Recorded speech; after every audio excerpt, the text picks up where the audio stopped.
Hey everyone, you're listening to the Vint podcast, your source for market insights, wine industry news, and updates on our current collections. Enjoy the show. Hey everyone, welcome back to another episode of the Vint podcast. My name is Brady, and I'm joined as always by Billy Belenko. And we have a lot on our plate today because we have several collections that are live on the Vint platform. We still have our Germany collection, as well as our white Burgundy collection live on the platform. And by the time our listeners tune into this episode, we will have also launched the Joy Fantastic En Primeur Futures collection, as well as announced our Macallan 50-year whiskey offering. So we have a lot on our plate today, and we'll discuss some of that, but we also want to spend some time recapping some travels that Billy and I have been on recently, Billy in Europe, and then both of us out in the Pacific Northwest in Oregon. So we'll dive into that, and then on the tail end of this episode, we will share with you the interview that we did on Instagram Live with Amy Christine and her husband, Peter Hunkin of the Joy Fantastic. Those are the producers of the Joy Fantastic En Primeur collection that we have just launched, that we'll be offering by the time this episode comes out. And it was a great conversation with them, and we're excited to share that with you here on the podcast as well. So Billy, do we want to dive in and just talk about some of those travels? Maybe you can start and tell us about what you were up to, both at the Bordeaux En Primeur Week, as well as some time you spent in London as well. Yeah, I think we had originally touched on a little bit from London, but yeah, over the past 6 weeks or so, I've been traveling. This is my first full week back in Los Angeles. I've been traveling most of them. Started out with our trip to London, which was great. We've touched on it a little bit on this podcast, but we got to meet a bunch of our merchant partners, go visit our rural and secure warehouse where we're storing most of our wine. We got to go see our other wine storage. So that was really an exciting trip. And part of the reason that we went on that trip at that time was because we were originally going to go on it later in April, but that turned out to be Bordeaux En Primeur Week, where journalists and merchants and basically people in the industry get to come and taste the last fall's vintage. So that was really excited. I had already some plans to go over to Germany for a short little personal holiday. So I basically did my Germany holiday where I actually got to stop in the Mosel Valley and taste some great Riesling. Everybody go check out our Riesling collection because they're amazing. I didn't get to go by that exact vineyard, but Mosel Rieslings are some of my favorite wines in the world. They're so complex and they can age forever, but their acid and their depth are just amazing. So I made sure my buddies that I was on the holiday with, we stopped by there. It was actually my first time visiting. So that was exciting, but it was kind of more just kind of an appetizer up to the big meal of the trip, which was really going to Bordeaux for the En Primeur tasting. It was a whirlwind week for sure. Basically, it was my first EP week. So I spent a lot of time with our advisor, Miles Davis, who works at Wine Owners in the UK.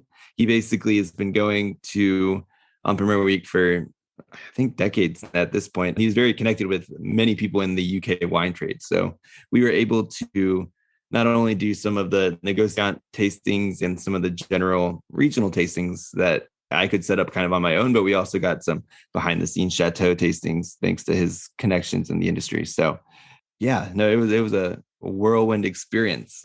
What would you like me to kind of touch on there as much?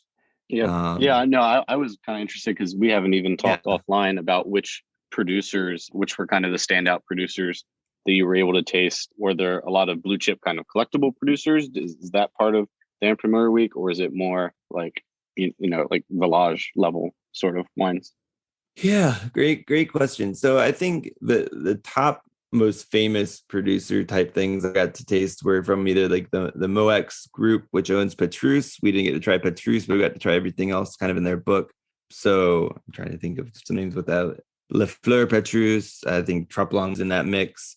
And then we got to go to Canon, which was really exciting. We got to taste actually there in the chateau, whereas the Moex tasting was in Pomerol, but in the city kind of proper in this like special, kind of room or area that they had. And then we also got to go to a place called Le Dôme, and I can't remember if it's on the border. And now this is bothering me. It's on the border of Saint-Emilion and Pomerol. It's in Saint-Emilion. I know that for sure. But that was really cool because it's basically somebody who came along this around the same time as the Garagista movement. And it was kind of this up and coming chateau. And now he's built this brand new winery that looks kind of like a spaceship, kind of like a dome. after its namesake, and it's really been taking off along with a couple of their second wines. So those were the main blue chips. But when you go to the other tastings, so say the negociants or some of the regional tastings, there are a lot of Cru Class A wines, some of the top tier, but it definitely goes down to the village level too. And you're basically really tasting not just for quality, but basically trying to get a sense of the vintage. So every different commune you go to, you're going to see a difference in the acid structure, the tannin structure, the ripeness of the fruit. And this all varies based on just kind of the subclimates within the region. So rain might have fallen heavier in one place, frost might have affected another region more. And while this doesn't necessarily always affect the quality of the final blends, it might affect, like, say, the mix of the final blends. So there's a lot of frost this year that damaged a bunch of the Merlot. So a few wines that are maybe, heavily Merlot or 30, 40% Merlot and some Cab, they might have been more to like 75, 80, 90% Cabernet than this year. So that was kind of interesting, just to get a sense of how the weather and the vintage affected each region and what kind of macro commune was expressing itself well. That's really interesting. I kind of had not very much idea about how the En Primeur week worked before you went over there, and you kind of described it to me. Can you take a step back and talk to our listeners about that and just describe exactly what the purpose is of that week? Yeah, for sure. And for everybody to read a little bit more about our perspective on some of the regions and high level on the trip, we also have a blog post up that I wrote last week. So check that out. But yeah, so what happens, and we're in the real thick of it now, is each year there's a vintage in Bordeaux. So we're on 2021 En Primeur. And then each year around May, late April, but normally in May and sometimes trickling into June, each chateau will release their wines for sale from the year before. So they'll set a price, there'll be an initial release price, and then multiple tranches after that, where people can basically buy shares, not necessarily shares, but invest in wines, and you're kind of buying by the bottle. You get to dictate at the end of basically what format you want your bottle in, but you buy by the bottle, and you basically buy wines that are going to be released in the next 2 years. So you're buying 2021 wine now that'll be in barrel for another 18 months and bottled and then kept at the chateau until they're released. So the point of this part of the process is for everybody in the journalists and the critics to go and taste and rate and review the wines, for the merchants to kind of go see and use their own palates to kind of get a sense of what the vintage is like and what they may want to purchase for their consumers. And for people like us, it's what we think, to get a sense of the vintage in terms of quality, ageability, potential investability in the future, collectability. So it's really just to get a sense of the vintage and then see and hear from the other merchants and critics what they're perceiving as well. And that all helps us go into craft not only future collections where we might be, wine collections in the future where we might be investing in these wines when they're in bottle, but also being able to offer En Primeur collections to our investors. So right now the Vint team is in the midst of buying some of these En Primeur offerings. So each chateau releases on its certain date. So it's kind of on a rolling basis. Every day, some new chateau release. And then we work with our merchant partners to try to acquire allocations of some of these wines. And we're in the middle of that now. And it's really interesting to be buying the wines that I was tasting while we were there. So it's really helpful to get a sense, especially 2021, which was kind of a weird year. I mean, there was some frost, there were some other mildew effects. So it was really important to be there and get a sense of which region was showing well or which wines were showing well and which ones weren't. Yeah, that's great. That's great context too. Did you get to, speaking of the critics, did you get to meet with many critics? Like, what were those conversations like? I know that's kind of a corner of the wine world that touches both kind of your average wine drinker and consumer market, but also obviously the collector's market as well. Did any comments on some of those conversations? Did you hear anything interesting from critics specifically? Not really. We didn't really get to meet any of the big names. They kind of get to be sequestered away at the top chateau, and even the top merchants stay at chateau themselves. So you're kind of separated from them. Although I will say the one of the coolest things we did, and there were definitely some critics there, although I didn't get to have them pointed out to me by name, was we went to a dinner. It was kind of like a stand-up dinner and tasting at Chateau Yquem, which Chateau Yquem is by far the most famous Sauterne in the world, the most famous Bordeaux sweet wine. And it was one of it was the only sweet wine to be classified, in its own category when they did the classification in 1855 in Bordeaux. So it's been highly sought after for years and centuries now.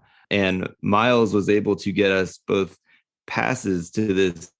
It was a journalist and media only tasting and dinner, which we were able to attend. And so that was really cool. So that was full of magazine writers and a lot of different people working for different publications. And it was basically at the chateau. We arrived right at sundown.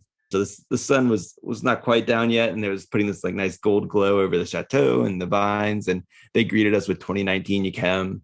And we got to go in and taste. And basically it was set up by the UGCB, which is the Union of Grand Cru de Bordeaux. And so each sub-commune and kind of region throughout Bordeaux had its own like little table of, 20 wines or 10 to 20 wines. And these were all aged expressions from different vintages. So it was kind of cool to, during the day, go taste all these baby wines and wines from 2021, and then take a step back and taste, what these wines could become in 15, 20 years of age. So that was a special night. I'm sure I had a few journalists pointed out to me. There was none of the big names, but I'm sure some of them were around because there were some big time players at that meeting, and I was just kind of happy to be there and tasting the wine. Yeah, that's great. They'll have you put up in Chateau, I'm sure, in just a couple of years. Yeah, I will say at dinner too that it started with a 2019, and then they ended with a 1989 Sauternes, which was really cool. Number one, it's 30 years apart, but number two, 1989's my birth year, so that was kind of cool. I've kind of thought about which wines I would want to have at a different decade marker birthdays, and being so long lived, Sauternes is one of those I could potentially consider for my 40th or 50th birthdays. So it was kind of cool to get a sneak peek of what that wine kind of looked like. And it was also available at unlimited pours. So I definitely had a second glass. That's awesome. Nice. Yeah. Awesome. Yeah. We kind of talking a little bit about these producers who most of them have a storied history in Bordeaux, their particular region. And obviously Bordeaux is known around the world for producing top quality wines year after year. But kind of the other leg of our journeys over the last couple of weeks culminated with us getting to meet up as a team in Oregon, me and you and Jordan, our marketing director or head of growth, I guess. And so maybe we can dive into that a little bit. We got to meet with several producers out there, have some great conversations with producers. And I think maybe even I would kind of mark it as our kind of definitive point where we're really starting to dive into establishing long-lasting producer relationships, not just with merchant partners and other folks in the industries, but with on-the-ground farmers and producers, where we really hope to have, I think, an outsized impact within the industry, as not many wine and investment firms, companies have close relationships with producers. And I kind of saw that trip that we just got back from out in Oregon as kind of the beginning of that journey. So, maybe we can dive in there and talk about some of the wines that we had, and maybe just pull the curtain back a bit on what's to come with those relationships. That was great. I will say we started kind of slowly building these personal and direct relationships over time. And we've been buying directly from some merchants, and then the guys over at Judge Palmer, and those wines that we've basically been including in our NFTs at Emmett Scorsone, those were kind of our very first direct wine connection. Obviously, we went up there and visited last August, and we did the NFTs. And what's kind of cool to your point is, so this Oregon trip will have been a couple weeks back. Last week, I was just in Charleston. And to your point of the value of these relationships, I was in Charleston and just posted an Instagram picture on my wine Instagram of, just wines that we are having in Charleston. And then Palmer, actually from Emmett Scorsone, actually reached out and was like, "Hey, you're in Charleston? I'm in Charleston." He was selling his wines, kind of doing a route. And we've built such a good relationship with him. He was like, "Oh, we need to meet up, come meet me and my broker for dinner." And he basically actually paid for my dinner. So it's really cool to kind of see, to your point, these producer relationships not only growing, but we have a good working relationship with them. And it's really about building that, how can we help you? How can we help them type relationships? So now we've grown from some Sonoma producer to our Santa Barbara producer, which we're launching tomorrow. And now this Oregon trip, to your point, I think was kind of the culmination of us trying to see it in a bunch of different ways. So speaking of that first relationship. Do you want to talk about like why we kind of went up there in the first place and how we built off our podcast, earlier in this season? Yeah, exactly. Yeah. So earlier, some of our listeners might know we had a podcast episode where we interviewed Jacob Gray and former NBA player Channing Frye about the wine project that they're working on out in Oregon called Chosen Family Wines. Yeah, we had an awesome conversation with them back then, and we decided to kind of continue this relationship, this collaboration, and decided to come out and shoot some additional content with them, which we'll just kind of tease it, leave it there. We'll have some of that coming out in the near future. But so shooting some content with them, continuing to build relationships, and really just listening to them and some other producers that they connected us with who are doing really great things in the Willamette Valley in Oregon with Pinot Noir and Chardonnay, and really finding out what the needs of the producers are, both in terms of how they see their business and trying to grow their brand reach and their membership, but also how they're thinking about their wines and how we might be able to partner with them in terms of, either helping in certain ways with sourcing or building more robust library collections, or even offering their wines on our platform in certain ways. And so these are ongoing conversations that we've had with producers in the past, but I think we had them certainly at a higher volume out in Oregon. And it was nice to actually go to the properties, see that at the end of the day, a lot of these folks are just farmers, and the care that they have for the land, the time, the intensive time that goes into producing these wines. And, a region in the US that, sadly, especially from a consumer perspective, I think is overshadowed by maybe Napa Valley and Sonoma, certainly Pinot Noir in Sonoma, California, sometimes overshadows Oregon. But in the Willamette Valley in Oregon, they're producing certainly some of the top wines in the entire US, maybe even in the kind of Western part of the world or in the old world. Some of these Pinot Noirs and Chardonnays certainly are extremely high quality. So we kind of see these producer relationships as a starting point for understanding what is really kind of a rookie card stage for some of these producers. Many producers in the Willamette Valley, this is only like second or third generation, these farms. And so a lot of wineries are family owned, family winemakers and such. And I think that there's a lot of stories there to tell about wine growing in the US and how our industry is expanding, but also about kind of looking ahead and saying, hey, as the climate changes and as just collector and consumer demands and interests change over time, these are certainly regions to have on our map. Willamette Valley, the quality is already very high, even after just a kind of short, relative short span of time producing wines in that region. The quality is already extremely high. They're really starting to hit their stride in terms of production and volume, and more people need to know about the region, quite frankly. And I think that more collectors and more investors should certainly have them on their radar, as we think about, the global wine trade. Yeah, definitely. And next week, or actually it'll come out when this podcast comes out, we have a piece that kind of outlines our week in the Willamette, kind of describing our collective views kind of on the wine. I call it collective, but while I wrote the piece, I think I took pieces from what you and Jordan both said while we were on the trip to kind of get a whole picture.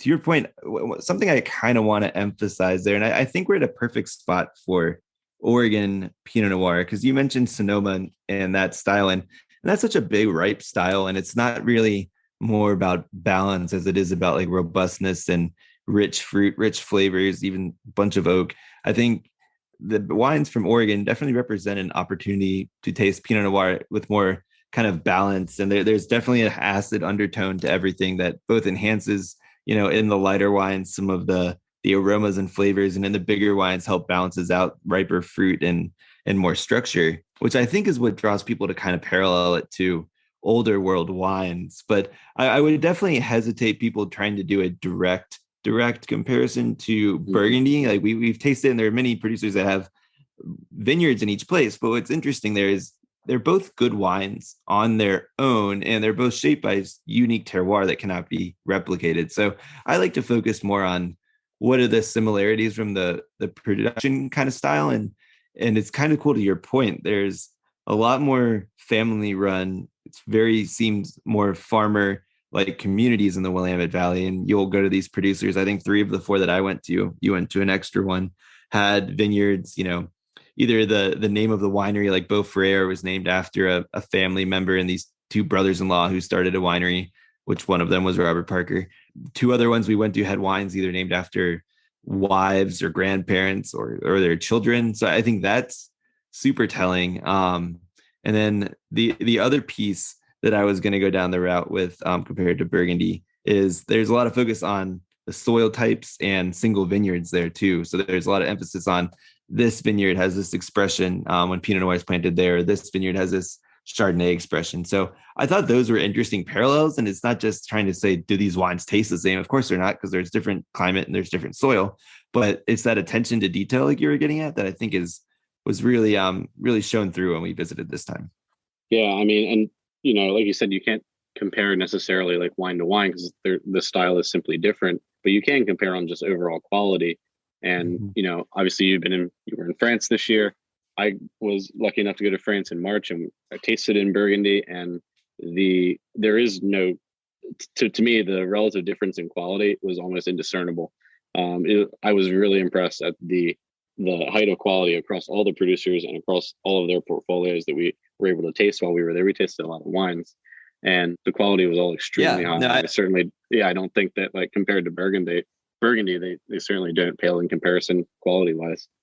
Yeah, I mean, the wines that we had were very quality, and I think again it goes up. And when you're talking about quality, to me, it's attention to detail, balance, all of those elements in wine. Of course, if you like a wine, it's going to be subjective, but in terms of ageability and structure overall, these wines have all the elements that you'd be looking for. But again, to our kind of ongoing theme with Oregon is its value at this point. It's a price point that's attainable. Even for the top wines, you're rarely getting above $150 for these wines. So I think it's definitely something really interesting to explore. And I'm really excited about not only where their Pinot Noirs are going, but we can touch on now. Everybody was so excited about the Chardonnay. I think every winemaker we spoke with couldn't wait to pull out their Chardonnays and show us one, or run back in and get another one. And in each of these, we had expressions that were lean and mean in a good way, with like nice body still, like a Chablis, like a good Chablis. There were some that were,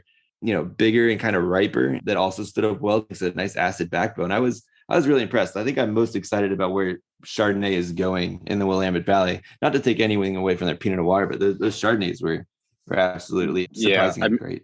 I mean, we're finding, like, you can find really quality examples. I'm just speaking extremely broadly here. You can find really quality examples of red wines, California, Oregon, Washington State, everywhere on the West Coast in the U.S. You can find really high quality expressions.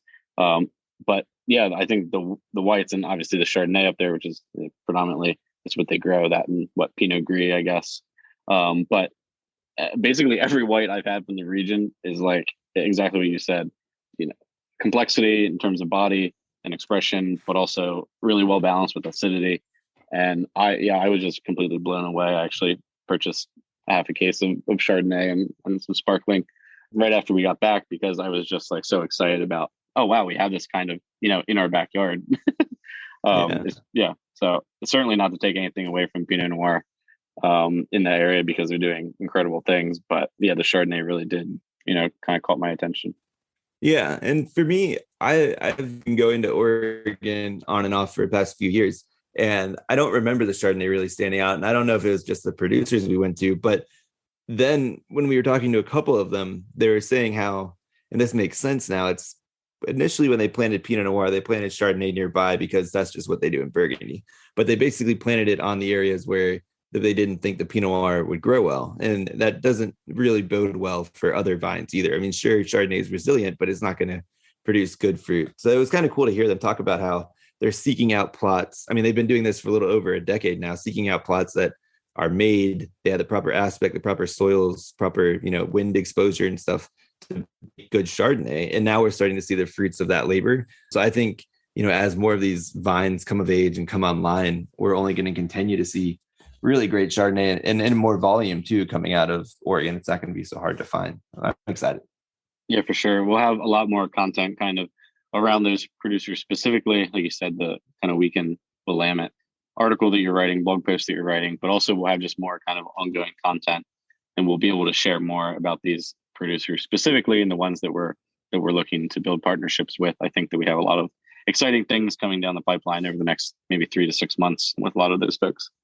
Yeah. Yeah. Well, speaking of coming out the pipeline, do we want to round out this conversation with the collections that we have? One will be launched by now, and then one will be upcoming this Wednesday. Yeah, certainly. Yeah. So like we said, we're recording this on Thursday of this previous week on the 19th. So we will have our Joy Fantastic collection will have launched on May 20th. It's a smaller offering. The total collection value is only 24,000. So we don't expect it to last very long, but if there are still shares available, you certainly want to head over and check that out. Obviously, we'll have Amy Christine at the tail end of this episode sharing a little bit more about that in that Instagram live recording that we'll share with you guys. But additionally, on the day that this podcast launches, we will be announcing our Macallan 50-year whiskey. This is a single bottle of 50-year-old Macallan whiskey. And we're super excited about this offering. It's $115,000 of total collection value. Billy, I want to let you kind of talk about how we got a hold of this bottle a little bit, but certainly want to encourage our investors to check that one out. I know folks typically get really excited when we offer whiskey on the platform. We tend to keep about 20% of our offerings whiskey and spirits, and the other 80% wine. So it definitely offers a great opportunity for further diversification. If you haven't added whiskey to your portfolio, this is a great one, especially given that it is pretty old in terms of in the world of whiskey. 50 years is no small feat. Yeah.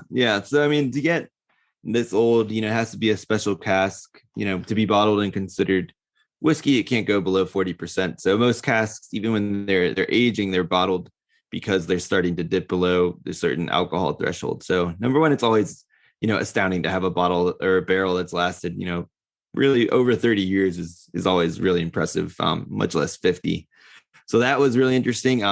What's interesting about this is, Macallan has a fine and rare series, and they have some of these old bottlings, but not everyone has the same amount of bottles. So this one, there's only 200 bottles of this made at any one point or at any time from a single cask. And of those, 35 were allocated to the US market, and the rest were divided between the European and Pacific markets, or Asian Pacific markets. So what's interesting there is we were able to work with some of our sources over in the UK to acquire a bottle at relatively good pricing. And the pricing's high is just because it's, just really limited quantity, limited quality, and it has the Macallan name.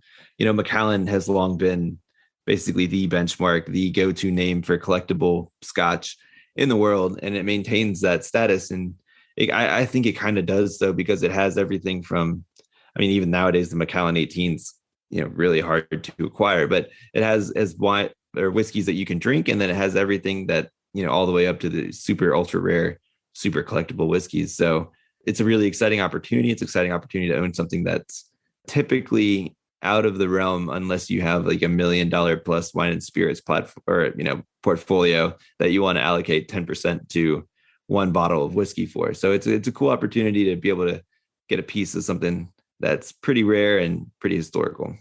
Yeah. Now, this is our 36, 38, 44th bottle of whiskey. I should have done that math beforehand, but investors who have been around since the early days of Vint will have pretty broad exposure now into whiskey, which is exciting. I know this is only one bottle, and so typically with our wine collections, we see multiple producers and multiple different labels or vintages maybe. So investors who are wary of the kind of one bottle investment, invite people to kind of remember that when we're thinking about whiskey, we're often thinking more about collectability and rarity than maybe we even think about with wine, right?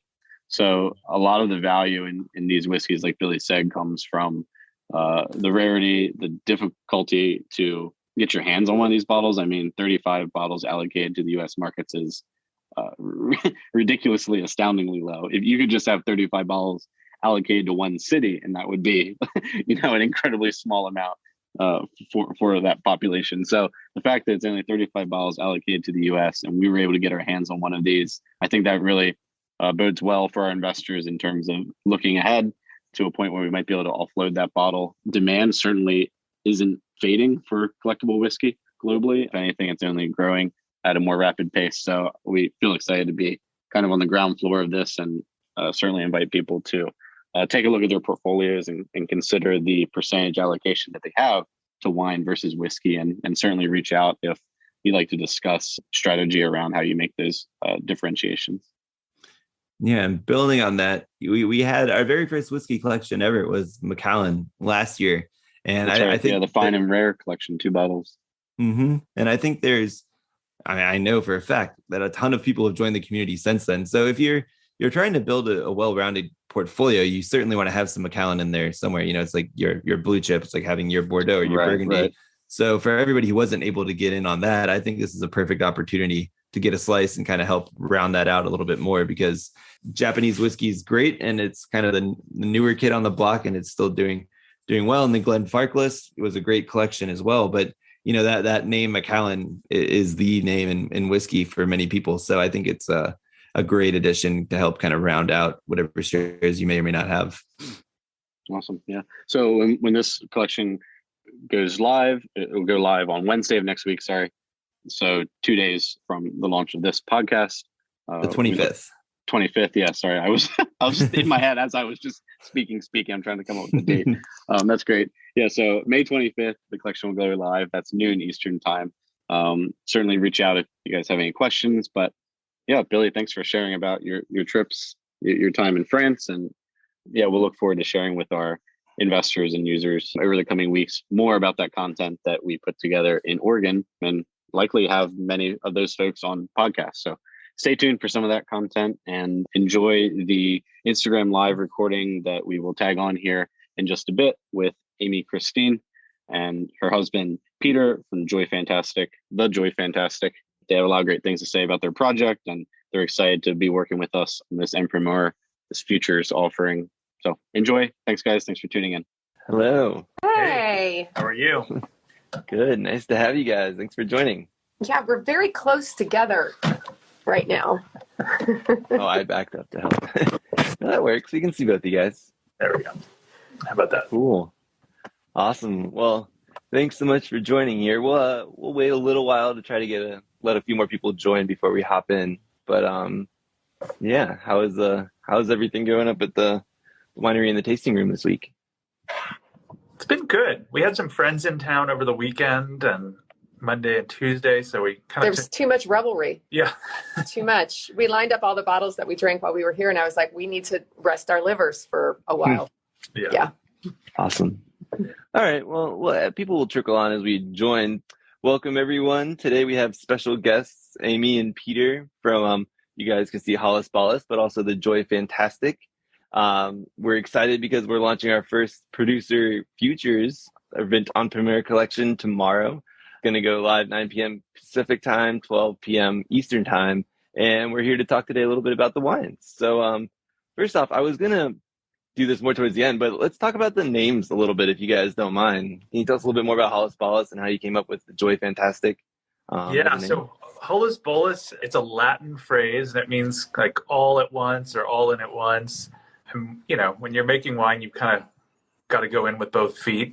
So we really like the sound of that. And between Amy and I, there's now 4 arms and 4 legs in the winery. So that's an octopus is a fitting logo for us. Yeah, we're also like this all the time. And then the Joy Fantastic, I'm a diehard Prince fan. And so it's a Prince reference. The year that Prince died was 2016, and that was the year our vineyard came into production. And so I somehow convinced my husband, who's not a Prince fan, he's a Grateful Dead fan, you're becoming more of a Prince fan. For sure. Yeah, to name the vineyard. It's sort of an homage to Prince, but also it's how we feel when we're out there. It feels kind of joyful and fantastic to be out in the vineyard. Peter and I try to do a lot of the work out there as much as we can. It's getting increasingly difficult as we get busier, but yeah. Yeah, and to kind of explain the two brands a little bit, like Hollis Bollis are wines we make from grapes we purchase from other growers that we work with. And then the Joy Fantastic is our own estate vineyard. And so we really wanted them to be separate, separate identities and separate brands. And that's why they are separate brands. Yeah, well, that makes sense.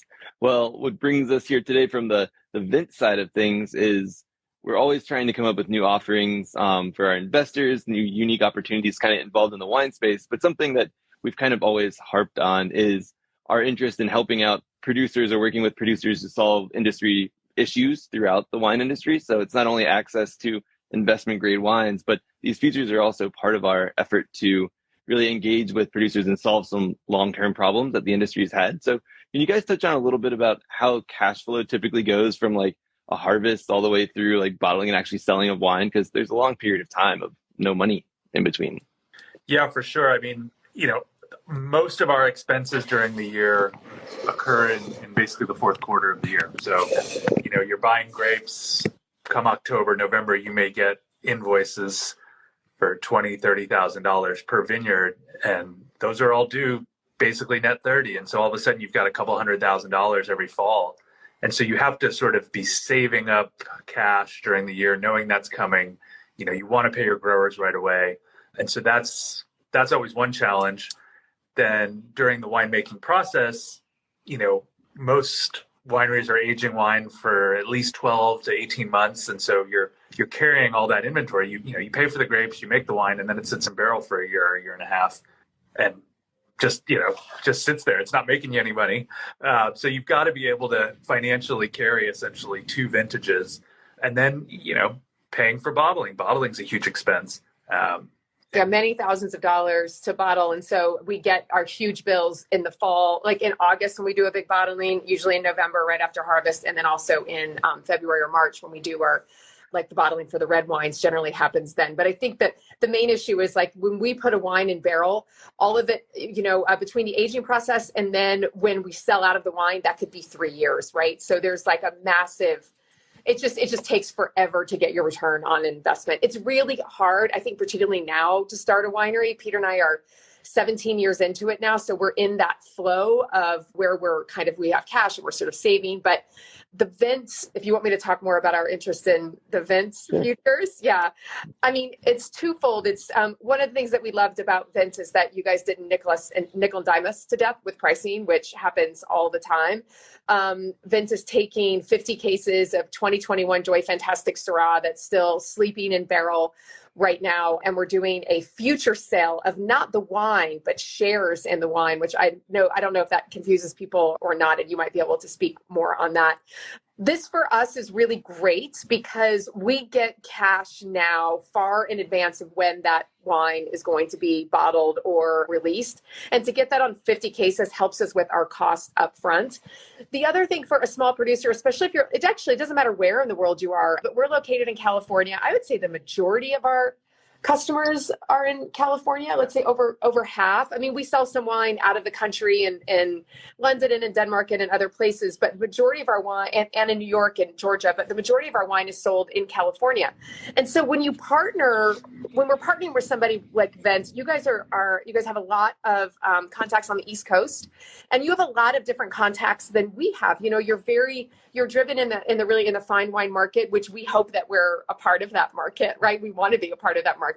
And so we figure it's just a really great chance not only to help with cash flow on this vintage, but also to get new people exposed to our wines. Yeah, no, that was a great description there. And I think what's interesting for many people is they forget like the En Primeur system, like in Bordeaux, for example, started out of the necessity for cash flow after World War II. Like it was actually, at that time, it's hard to believe now because they're making so much money, but it was actually part of that same issue and they're just trying to make ends meet. So this is just something that we're trying to do with Vint. One, to have a unique offering for our investors, but two, to be able to help producers like you guys selves making quality wines, be able to kind of focus more on that side of the business. And rather than, worrying about money, each fall, we can kind of help smooth out that curve and allow you guys to do what you do best and make some great wines. So speaking of the great wines, can you tell us a little bit about the Santa Barbara vintage from 2021? Yeah, 2021 was what I would almost call an idyllic vintage, especially for us in the coastal areas. It came off 2020, which had a lot of issues with fires up in Northern California and smoke and heat.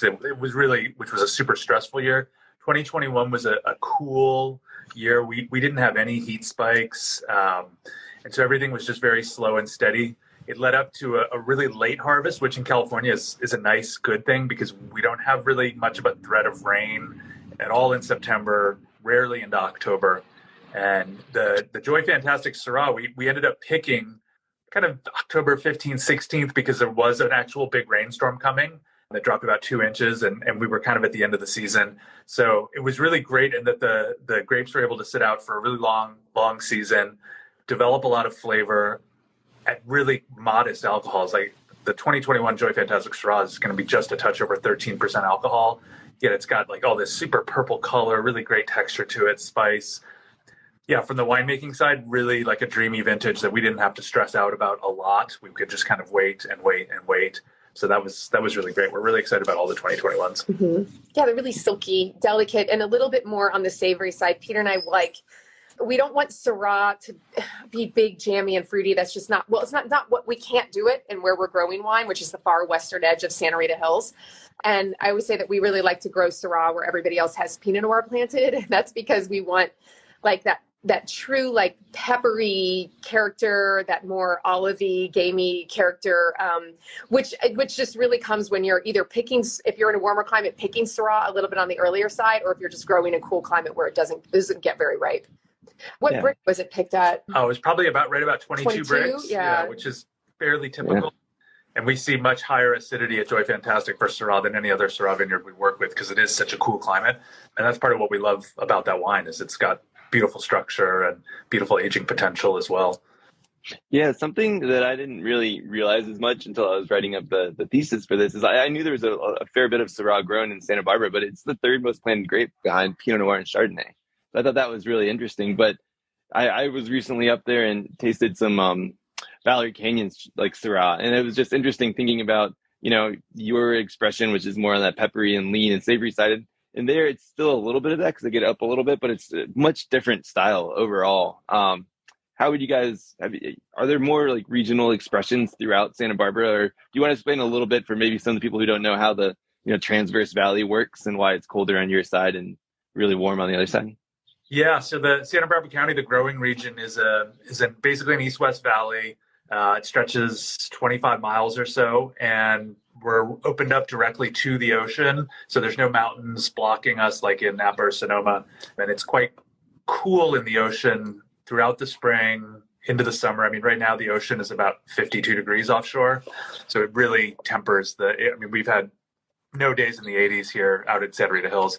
And so as you head inland, it warms up about a degree per mile. So you've got vineyards in Santa Rita Hills where in the summertime it will be in the 70s.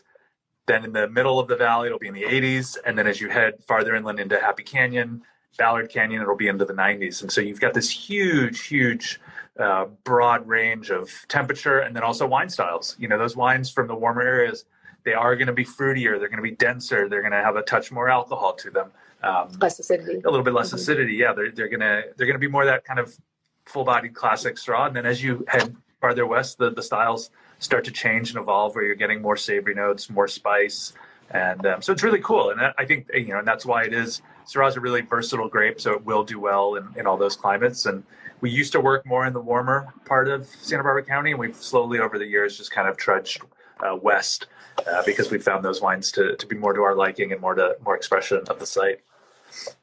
That's awesome. I think also Syrah, I mean, it's had a little bit of time in the U.S. getting more traction. I mean, it's always been a challenge. You know, it's always been the favorite of Psalms, but difficult for, you know, the mainstream to pick up for whatever reason. I think it's gaining some traction. And I think you guys just got back another score on the 2020, right, for your Syrah. So I think they're also getting respect from the media. What was that most recent score you guys had for? I think that was from Wine Enthusiasts, and I think it was at 97. Yeah, you know it wasn't. I don't know why we're being cagey about this. Yeah, because Peter and I are like, we're very reluctant on the score game, and we're really grateful for it when it happens. But the truth is, like, you never know in what order your wine's being tasted in. You never know the context your wine's being tasted in by a critic. And so it's not something we rely on, but we've been really lucky in that the 2018, we got 95 points on, and the 2020, 97. And we haven't released the 2019 yet just because it's just not ready to go. And so it hasn't been reviewed, but we're hopeful for that the 2021 will be critically received. Again, to us, that's not the most important thing. It's the most important thing that it tastes the way and, you know, feels the way we want it to. But you're always proud. It's like your kid getting an A++ or being the valedictorian or something. Yeah, I really like the 2020 and I'm excited for that wine. But I personally, at this stage in the game, I like the 2021 a little more. That's, you know, just my Winemakers always like what they don't have to sell. It's like once we bottle something, we're like, yeah, great, okay, Moving on. Let's talk about what's still to come. Yeah. Awesome.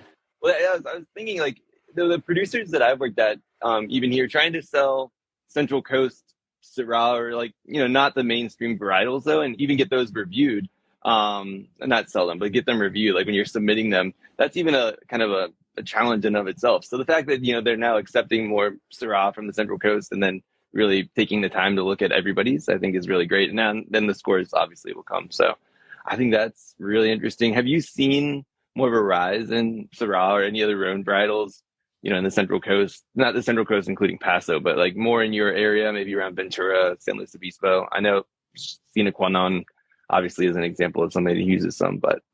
Yeah, I think there is a little bit of Pinot Noir fatigue on the Central Coast. That is. We worry about that with our vineyard too, because we have mostly Pinot Noir planted out there, and we worry about like how much Santa Rita Hills is viable for sales. You know what I mean? From every producer.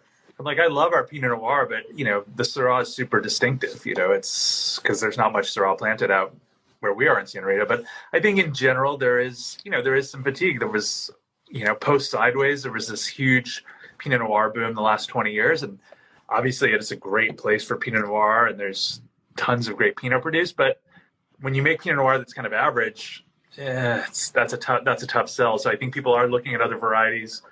Certainly, Syrah and Grenache have a lot of traction and popularity, but then people are looking at other, sort of obscure varieties, different white varieties that might do well. And really, we're a young area. They've only, seriously been making wine here for about 50 years. So that's a pretty short time to figure out what's going to do best. And I do think Syrah has proven, especially in the cooler climates, to be something that is unique that you can't do everywhere in the world. There's not a lot of places in California where you can make really site-driven, spicy, savory Syrah. There's a handful of places, but it has a great home here. Awesome. Well, I mean, those are the main, kind of bits I want to touch on. I don't want to keep you guys too long. We're really excited for tomorrow, and we'll probably have to grab you back if we can, are able to sell out these collections tomorrow. So we're excited. Everybody who's listening should check it out. Again, it's 9 a.m. Pacific time, 12 p.m. Eastern time. And yeah, if anybody has any questions, we'll hang around for a couple more minutes. But thank you guys for joining. Yeah, no, our pleasure. Yeah, tomorrow feels a little like Christmas morning. We're excited to see what. Except you're giving the presents. Where this goes. Yeah, it'll be really, really fun. One of the things I was kind of thinking about with the whole sort of cash flow thing and how that relates to the wine business, when we started our business for the first 15 years, we were almost entirely wholesale. And that was always a challenging sort of thing because you never knew how much wine a distributor would take. You never knew how quickly things were going to sell. And as we've built up, relationships like you, we've built up our wine club, we now have certain things we can count on, right? Like we know we're going to do 2 wine club shipments a year, and that's going to be X amount of wine, X amount of cases. And so now we can actually plan for that, like we can buy grapes for a certain wine club wine where we'll make 100 cases, and just having that knowledge, knowing that, wow, like this year we can sort of count on these 5 or 6 things and these 5 or 6 markets does make our job easier. Just to know where the wine's going to go, and rather than just we'll make a bunch of wine and hope we can sell it. Yeah, I think a lot of people think, winemakers just we just all are driven creatively and live by the vine, and it's just like the wine is made in the vineyard. But the truth is, there's obviously a business behind it, and a lot of decisions we make are financial. Not we make them for quality, obviously, but you can't we can't ignore the financial aspect of it. We're running a commercial winery, right? We're running a business, and so it's really important. It's so funny, Peter and I, for many years, I feel like we just put our heads in the sand and just refused to kind of look at QuickBooks and figure out where we were with everything, because that can be really scary. And we just kind of did that last week, and this was kind of all part of this Vint thing where we were like, we should look at our finances and dive in there and kind of see where all the where are the wines going. I'm sorry, somebody has a question, but I can't seem to. There it is. Yeah, I think that one's more for us. Okay, great. Yeah, so just to answer that question, so once you buy, say, these Joy Fantastic shares, Vint will, after the wines are bottled, go through the process of eventually selling the wines, always with the goal of getting the best return for our investors. So at this point, we're getting the wines from Joy Fantastic at a certain price that's below retail price. It's in our thesis if you want to learn the exact ratio. And then we'll aim to sell, we'll work with their team to sell the wines at the end. And in theory, hopefully, do our best to provide potential returns. Can't guarantee any returns at all, but we can say, yeah, that will be the point. And then in terms of selling your shares yourself, we right now have no way of liquidating your shares amongst each other. We are working on a secondary trading platform eventually, but for the time being now, you will be locked in until Vint sells the wines. So that is the answer for that. Yeah, no, and that's really, to your point about the cash flow, I think that's when we are aiming to solve these issues, especially from my side, working for producers before, working at Vintage, it's really interesting because I am obviously, sympathetic to the cash flow issue, but also I think when you're worrying less about that, you're focusing more on the quality of the wine or time in the vineyard or things that you could be doing more interesting. Or there are certain producers who want to convert to biodynamic or organic, and they're not able to right now because they can't afford it, or say they have a bad harvest and they need something there. So it's more our goal to see what people can do with that time and money they get back rather than just the money themselves. So I think that's really interesting from your guys' point of view. Well, it helps us sleep better at night, which helps us make better wine because we're not stressing about, not having any money in the bank account. But, we're trying to do new and exciting things each and every year. And, we're actually having to replant some little sections of the vineyard here now that it's 7 or 8 years old. There's been a few little spots that need some love and attention. And, those are all, you replant a vine, it's going to be 3 years before you see anything off it. So we were just looking at the cost of vines has risen in the last, when we planted it in 2014. It's just interesting to see how when we planted the vineyard, we made like, oh, these are going to be our fixed costs, right? And now it was about $12,000 an acre when we planted our vineyard. And now we are how many years into this now? We planted in 8 years. And our costs are maybe around $18,000 an acre. And so they've grown 50%. And that's just the increase in the cost of labor. I mean, these are things that you price your wines according to $12,000 an acre. And then you end up at 18. And it's hard to, you can't just raise your prices by 50%. I mean, it's not fair to the consumer, and it doesn't really make sense. But these are all things that are always going through our mind with money and farming costs and quality. It all goes hand in hand. Yeah, for sure. Well, awesome. Well, there's anything else you guys want to add before tomorrow, or? No, we're looking forward to the release, and we've been checking in on the other releases you guys have. And, I know. Stepping in here and there on some of the collections. Yeah, absolutely. We're always buying something. Yeah. Fun stuff. Awesome. Yeah, Amy, we might have to get you on to talk about the white Burgundy and the one red in there at some point in time. I know your specialty is Burgundy, so yeah, I love it. We might have more to talk about.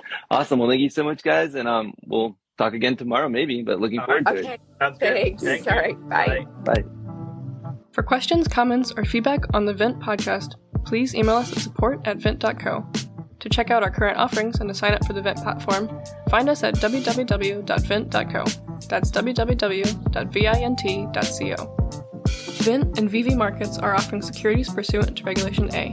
Our offering circular as amended can be found on the SEC website. Past performance is no guarantee of future results.